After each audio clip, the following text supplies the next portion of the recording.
পররাষ্ট্র মন্ত্রণালয়ে আছেন সহকর্মী শাতিলা শারমিন। সরাসরি চলে যাচ্ছি তার কাছে। শাতিলা,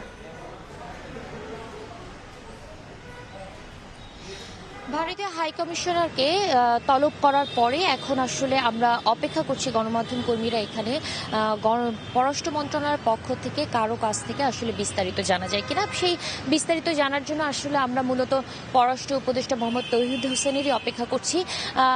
তিনি যদি আমাদের সঙ্গে কথা বলেন তাহলে হয়তো আমরা জানতে পারবো যে আসলে দিল্লিতে যে ঘটনাগুলো ঘটছে, অর্থাৎ বাংলাদেশ হাইকমিশনকে ঘিরে যে বিক্ষোভকারীরা যে ধরনের তৎপরতা চালাচ্ছে, তারা যে ধরনের বিক্ষোভ প্রদর্শন করছে এবং ওখানে যে এক ধরনের নিরাপত্তা জনিত এক ধরনের উত্তেজনা চলছে, সেই জায়গা থেকে আসলে সর্বশেষ খবরটা আসলে বাংলাদেশ সরকার এটাকে কিভাবে গ্রহণ করছে এবং আজও যেহেতু সেখানে বিক্ষোভ চলছে, যে সেটাকে আসলে পররাষ্ট্র মন্ত্রণালয় কিভাবে দেখছে সেটা আমরা জানতে চেষ্টা করব। কিন্তু তার আগে বলে রাখি যে আজকে সকালে যখন প্রণয় ভার্মাকে আসলে তলব করে নিয়ে আসা হচ্ছিল পররাষ্ট্র মন্ত্রণালয়, তখন কিন্তু আমরা গতকালের ঘটনার প্রেক্ষাপটেই আসলে তাকে তলব করা হয়েছিল। আজকেও যেহেতু ওখানের পরিস্থিতি স্বাভাবিক হয়নি, সেই জায়গা থেকে আসলে বাংলাদেশের বক্তব্য কি হবে সেটিও আমরা জানার চেষ্টা করছি।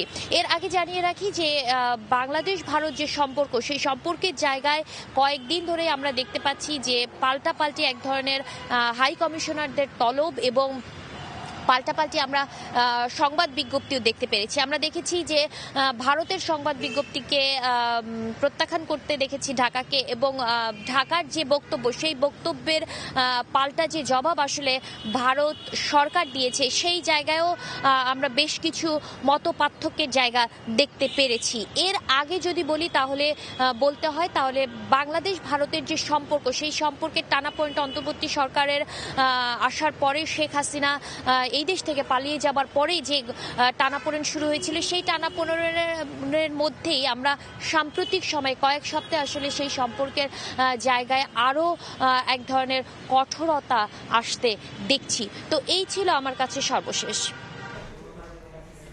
পররাষ্ট্র মন্ত্রণালয় থেকে সরাসরি যুক্ত হয়েছিলেন সহকর্মী শাতিলা শারমিন।